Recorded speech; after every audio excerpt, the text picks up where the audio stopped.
ఇంకా first chapter మనకు 6th class నుండి అయితే భూమి మీద వైవిధ్యత, ఇదంతా జాగ్రఫీ పార్ట్ అనమాట. జాగ్రఫీలో నేను ఇక్కడ 6th క్లాస్లో ఫస్ట్ లెసన్ ఉంది కదా అండి, దానికి మెయిన్గా ఇంపార్టెంట్ పాయింట్స్ అనేవి నేను మీతో షేర్ చేసుకుంటాను అనమాట. అండ్ ఇంకా ఈ ఇంపార్టెంట్ పాయింట్స్ అన్ని మనం చూసాక నెక్స్ట్ ప్రాక్టీస్ బిట్స్ ఉన్నాయి, అవి కూడా చూసేద్దాం. అండ్ ఫస్ట్ టైం మన ఛానల్ని విజిట్ చేసినట్లయితే ప్లీజ్ సబ్స్క్రైబ్ చేసి షేర్ చేయండి, ఓకేనా? మరి చూడండి, ఇక్కడ ఫస్ట్ పాయింట్ ఏమిచ్చారు, విశ్వం అనే పదం యూనివర్సమ్ అనే లాటిన్ పదం నుండి వచ్చింది. ఇక్కడ మనకు ఆప్షన్స్ మనమే క్వశ్చన్ చేసుకోవాలండి. ఇక్కడ లాటిన్, గ్రీకు ఇలా ఇస్తారనమాట. మనకు గుర్తుపెట్టుకోవాల్సింది ఏంటంటే లాటిన్ పదం నుండి వచ్చింది, యూనివర్సమ్ అనే లాటిన్ పదం నుండి వచ్చినది. ఇంకా మరి దీనికి అర్థం ఏంటంటే మొత్తం పదార్థం లేదా మొత్తం అంతరిక్షం అనేసి. నెక్స్ట్ సెకండ్ ఇంపార్టెంట్ పాయింట్ చూడండి, విశ్వం అనేది సెకండ్కు ఎన్ని కిలోమీటర్స్ వరకు విస్తరిస్తుంది? 70 కిలోమీటర్స్. థర్డ్, విశ్వ అధ్యయనానికి రష్యన్ భాషలో ఏ పేరుతో పిలుస్తారు? కాస్మాలజీ లేదా ఆంగ్లంలో వచ్చేసి ఆస్ట్రానమీ అని అంటారు. రష్యన్ భాషలో అయితే కాస్మాలజీ, ఆంగ్లంలో అంటే ఆస్ట్రానమీ, అంటే ఇంగ్లీష్లో ఆస్ట్రానమీ అంటారు. ఫోర్త్ పాయింట్, ఖగోళ శాస్త్రంలో శాస్త్రీయ పరిశోధన గెలీలియో అనే ఇటాలియన్ ఖగోళ శాస్త్రవేత్తతో ప్రారంభమైనది. ఫిఫ్త్ పాయింట్, మహావిస్ఫోటన అంటే దీన్ని బిగ్ బ్యాంగ్ అంటారనమాట. ఈ బిగ్ బ్యాంగ్ సిద్ధాంతాన్ని మొదట జార్జెస్ లెమెటర్ అనే బెల్జియం ఖగోళ శాస్త్రవేత్త ప్రతిపాదించాడనమాట, ఓకేనా? సిక్స్త్ పాయింట్ చూసుకోండి, విశ్వంలో 125 బిలియన్ల గెలాక్సీలు ఉన్నాయి. ఎన్ని గెలాక్సీలు ఉన్నాయి? 125 బిలియన్ల గెలాక్సీలు.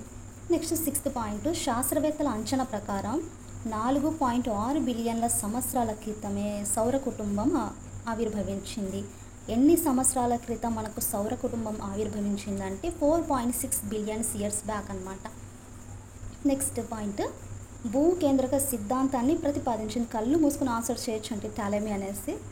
నెక్స్ట్ సెవెంత్ క్వశ్చన్, దీనికి నెక్స్ట్ పాయింట్ చూసుకోండి, సూర్యకేంద్ర సిద్ధాంతాన్ని ప్రతిపాదించినది కోపర్నికస్ అనమాట.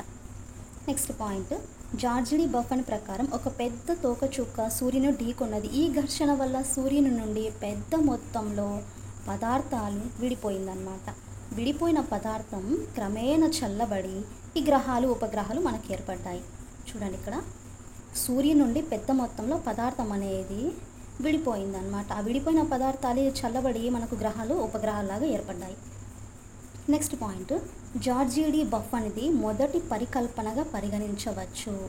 నెక్స్ట్ పాయింట్, జర్మనీ దేశానికి చెందిన ఇమ్మాన్యుయల్ కాంట్ నిహారిక పరికల్పన సిద్ధాంతం ప్రతిపాదించినది ఇమ్మాన్యుయల్ కాంట్.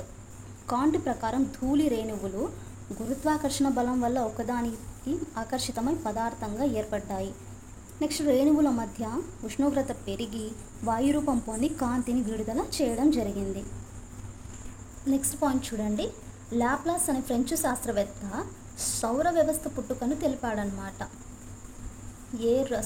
ఏ శాస్త్రవేత్త? ఇక్కడ లాప్లాస్ అనే ఫ్రెంచ్ శాస్త్రవేత్త సౌర వ్యవస్థ గురించి తెలిపారనమాట. నెక్స్ట్ పాయింట్, ఇతని ప్రకారం నెబిలియా అనే ఆరంభ పదార్థం చాలా వేడిగా ఉంటుందంట.